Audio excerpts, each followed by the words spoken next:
Computer science videos here today to show you guys in tutorial 4 how to edit your profile on GitHub using a computer. Without further ado, let us start the video. So in this tutorial, you need to have access to a Mac computer, a GitHub account. So we can now go all the way down to the dock, go to Safari, go to GitHub, make sure you're signed into the account, then go to your profile.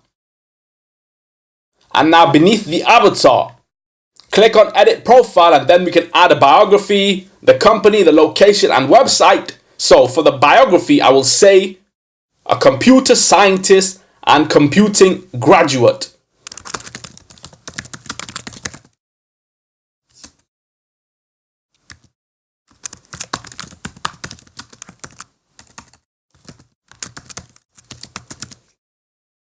Company is computer science videos.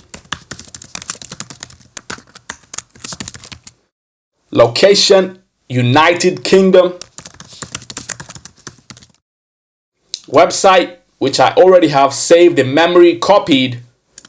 Command V to paste, which is the YouTube channel, Computer Science Videos. Click on save. We have now edited the profile, updated all the requirements, so we can quit Safari.